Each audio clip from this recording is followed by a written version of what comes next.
Hi guys, welcome to Crazy Burger. In this video we're going to be playing through all 15 games coming to the Activision Collection 1 on Evercade in November. Is it worth buying? Let's find out.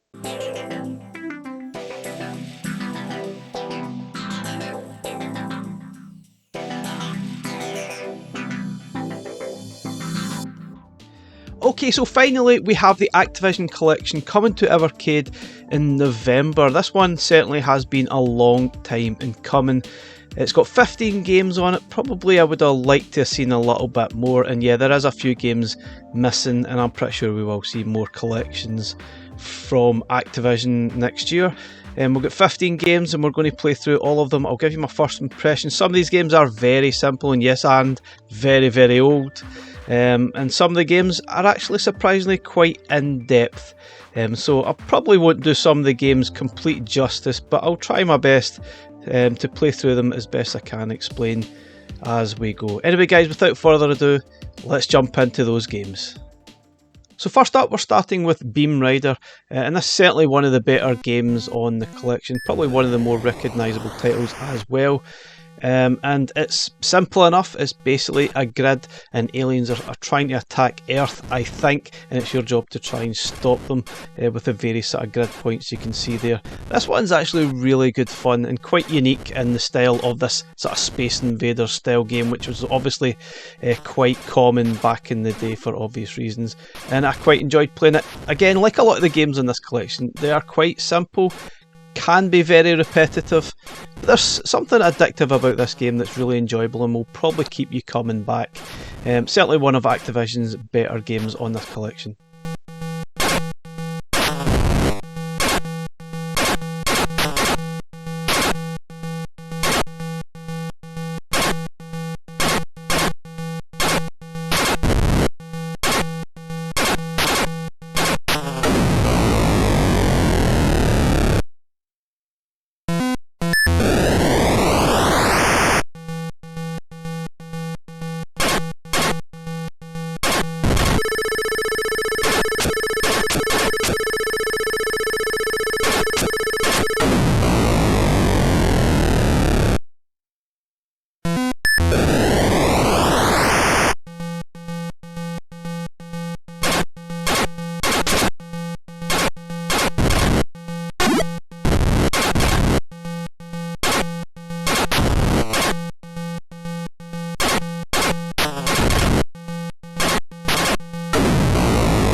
So next up we're looking at Crackpots, which sort of makes me laugh a little bit with the name. And this one, it is not the best, to be honest. It reminds me very much of an LCD style game, which is extremely basic. The idea is basically you're throwing plants or plant pots, whatever it is, crackpots, down the wall there to stop the spiders or sort of animals from getting into the house or sort of eating up the plants, and remarkably the plants appear straight away after you've thrown one down. But yeah, this one is boring, it's repetitive, it's not one of their better titles, and I didn't really enjoy playing this one at all. It's one of those games that you'll probably play once and never actually come back to.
So next up we're looking at Demon Attack. Now this style of game was 10 a penny back in the day. We had so many of these type of things like Galaga, Galaxian, Space Invaders, you name it. There was tons and tons of these style games, but this is certainly one of the better ones. There's wave after wave of different style monsters trying to take you out. And this certainly seemed quite intelligent, because every time I try to shoot upon the enemies, they obviously try and move out of the way and they'll just keep on moving, and you can try and trap them into the corner. I really like this one. It's pretty simple, obviously one of those quick pick up and play games, but it was enjoyable for what it was. I liked it. It's really pretty decent.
So next we're looking at Enduro, and you'll probably notice that most of these games are round about the sort of early 80s, 1983, 1982, that type of thing. So obviously these games are very, very old, with probably some of the worst sound effects in games ever, but it is what it is. It was representative of the sort of time and day and the limitations that was there, but you just enjoyed it for what it is. Now Enduro reminded me a little bit like Night Driver, but much better. It is really just a sort of reaction based style game. You're just driving through the different sort of scenarios and terrain, trying to overtake as many of those cars as possible. It's okay, to be honest. It's not so bad at all. I enjoyed it for what it is. It does obviously get a little bit of an endurance sort of thing, and you kind of get a little bit bored and you probably lose concentration a little bit, but it's okay. It's not bad. It's certainly far better than Atari's Night Driver.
So next up we're looking at is Fishing Derby, and that's about as exciting as the game itself. It really is the most dull experience of a game. It reminded me a little bit like Shark Attack, I guess, but basically you're just trying to outscore your opponent. Ideally probably better playing as a two-player game, by grabbing the fishies, bringing them up to the surface, and you'll gain points, and hopefully the shark doesn't steal them. I find this one a little bit tricky to control and try and grab the actual fishies, but honestly this one is pretty dull. I can only imagine it's slightly better than the real thing.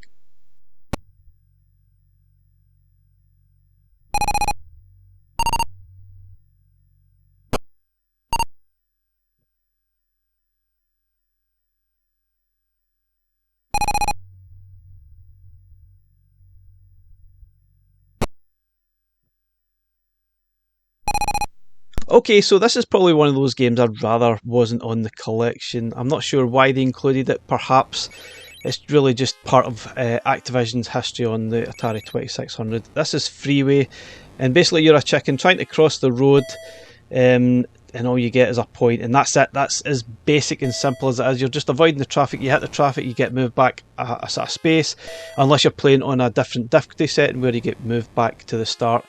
There's a lot of different difficulty settings in all the games on this sort of collection, which was pretty standard for Atari 2600 games, but this one's dull, boring, and probably best experienced, I guess, as a two-player experience, trying to fox the other or outscore the other sort of opponent. But as a single-player experience, this is just awful, really, really awful. You won't play this any longer than a minute.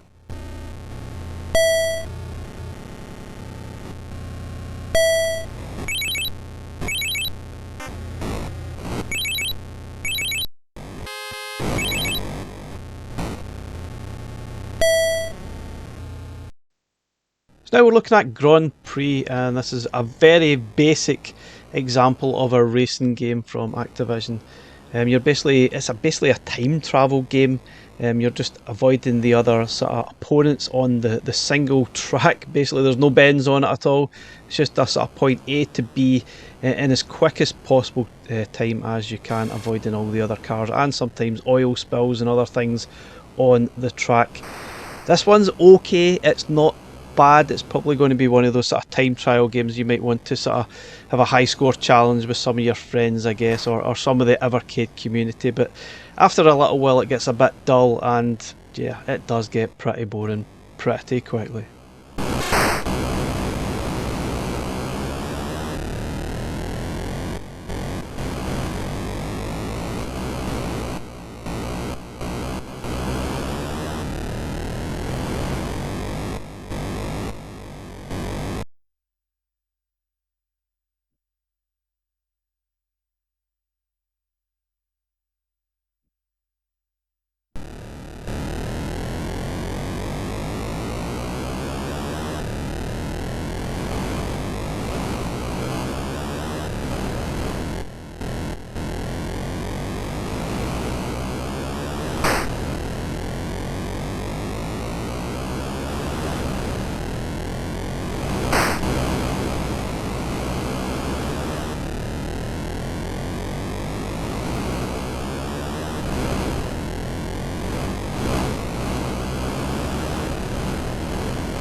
So this is Megamania, and it's another sort of shooter, almost Space Invaders style game.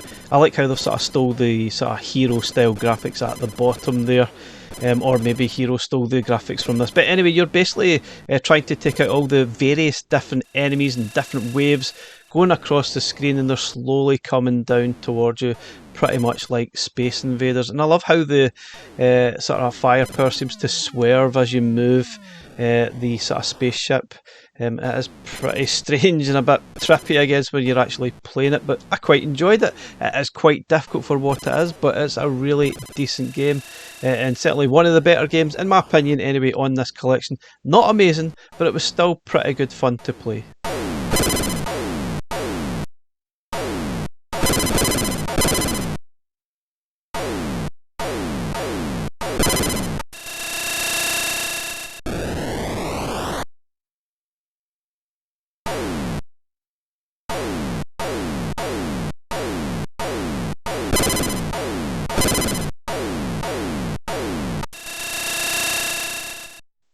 Okay, so perhaps the most famous game on this collection, and maybe even perhaps one of Activision's most famous and well-known titles, this is Pitfall. Now, I'm guessing the idea of this game is to obviously avoid the obstacles, but you're trying to collect the treasure that's hidden within the levels here, and you've got 20 minutes to actually do so. But something I found just recently, but it's actually better to run left on the screen rather than right, which makes the game a heck of a lot easier. Now, apparently, you can't actually finish the game without running left because there's certain treasures you need to find, but that's what I know. I'm not an expert in this game. I definitely found going left was far, far easier than running right.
So next up, this is Private Eye. Now we're probably delving into a few games next that are surprisingly quite in-depth to actually play. And obviously some of the games we've played so far are pretty basic and simple, but there was a few games here that were surprisingly quite in-depth, and this is one of them, and I'm not quite sure I got the grasp of what I'm supposed to actually do. Now, obviously you're supposed to try and get the sort of treasure back that's been stolen. I guess there's various different routes you can take, but I've not quite grasped exactly what you're supposed to do. I guess you need to avoid the henchmen because they will probably steal the treasure, and then it basically starts all over again, I think. And obviously you're against the clock as well. This one seemed interesting enough, almost like a spin on the sort of Keystone Caper style thing.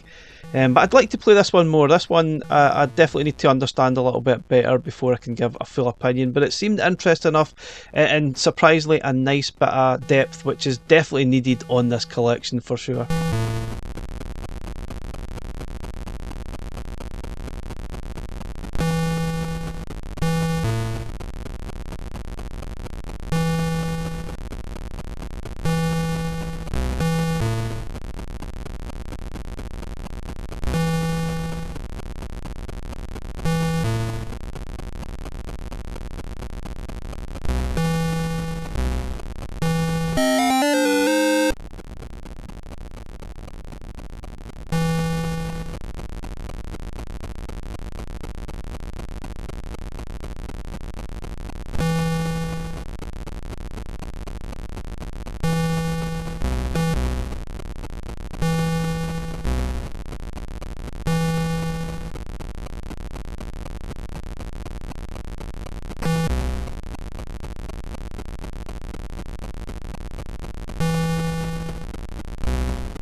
Now, I know a lot of people probably would rate Pitfall as one of their most favourite 2600 games, but for me, hands down, this was my favourite Atari 2600 games, and this is one of the ones I played a lot back in the day. Yes, I did own a 2600, that was my first ever console, and this was one of those games that I played an awful lot. It was very, very addictive, very simple gameplay. Basically, you're going from the bottom of the screen to the top, taking out all the various enemies. There's lots of things. You need to make sure that your ship is fully fueled as well. You can obviously destroy the fuel for points, but you know, you have to be careful you don't run out of fuel. This was very addictive. I absolutely loved it, and it was quite tense sometimes the further you got. You wanted to get to the checkpoint there with the bridge, because obviously if you die, you get sent back to where the last bridge was activated. This is superb, an absolutely brilliant classic game, and I think this still holds up really well today. I think it's fantastic.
Okay, next up we're looking at Jinks, and apologies, some of the sounds in this game are pretty awful, but this is pretty simple, but it is quite addictive for what it is. Now basically you're just going from left to right. You have to go on the right side of the red cones and the left side of the sort of blue ones, and obviously try and clear as many as you possibly can in a time limit, and that is really it.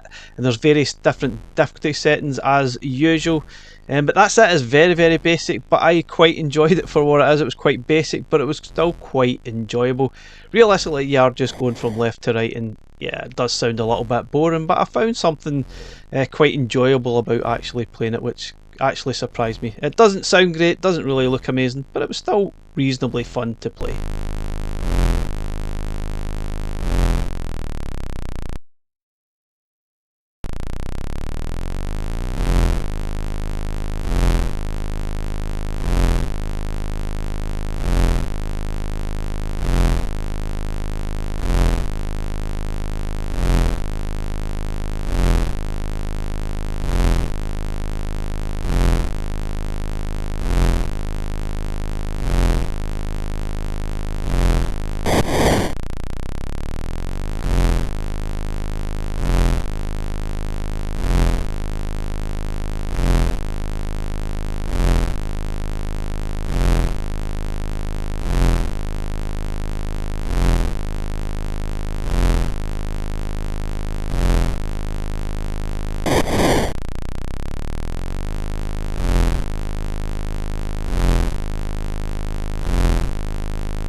So next up, this is Space Shuttle Journey into Space, and this is probably another one of those games that has a surprising amount of depth in the game. Now the first part, you really don't do anything until you actually reach space, and then you've got a few different missions and things you're supposed to actually do. I'll be honest, I'm not entirely sure what the heck was going on and what exactly I was supposed to do. I'm going to have to do some investigation into this title and read up on some of the manual. Hopefully when it does get sent to us from Evercade we'll have some good in-depth manual to sort of read that. But this one certainly has a lot of depth. They're trying to do some sort of space shuttle simulator type of thing. Not sure if it worked. Obviously if you've played this game before, let me know what exactly do you do in this game. It's a little bit weird. And I wasn't entirely sure. It seems interesting enough, but at the same time I had no clue what was going on.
So next up we've got Starmaster, and this one reminded me a little bit like Solaris I guess, but probably not quite as good. Now the idea is obviously to go through the different sectors there and sort of destroying the enemies. Just need to keep an eye on your energy meter, because every time you fire your weapon you lose quite a lot of energy, so I wasn't aware of that when I was playing through this, but each time you fire you lose quite a bit of energy. But you need to go through each of the sectors, clear them out and move on to the next part. This one isn't bad, but I think ideally I probably would rather have been playing Solaris instead.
So just what we don't need on Evercade is another tennis game. Surprisingly we have quite a lot of them, and this one isn't really much better than any of the games we've got. We've got lots of them and all of them are pretty awful.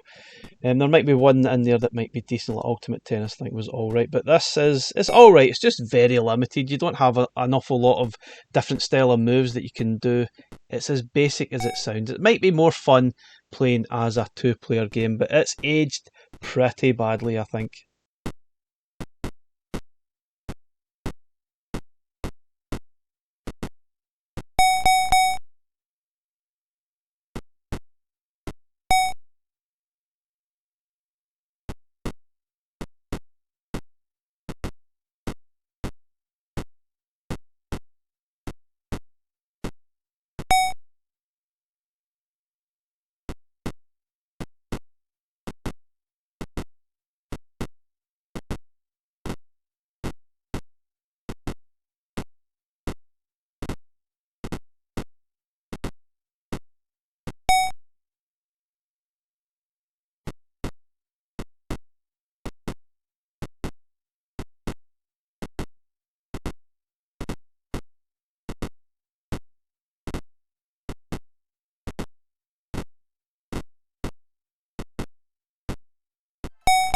Okay guys, my final thoughts on Activision Collection 1 on Evercade. Now, I think this is going to depend on your nostalgia for the 2600 and Activision games themselves. If you played these games back in the day and you have fond memories of them, I'm pretty sure you're going to pick this cart up regardless of what I say. However, if you're on the fence or you never had a 2600, I'm not really sure this is going to be your thing at all. I think this one is going to be purely for the ones with nostalgia. Out with that, I'm not so sure this is going to appeal, to be honest. I think there's a few really good games on here, like Beamrider, River Raid, and a few other games, and Pitfall obviously are pretty good stuff, but there's a few games on here that have dated really badly. And yeah, it is missing a few sort of classic games that I would have liked to have seen, like Hero and Keystone Capers, perhaps as examples, which means we'll probably get a second or even third collection on Evercade.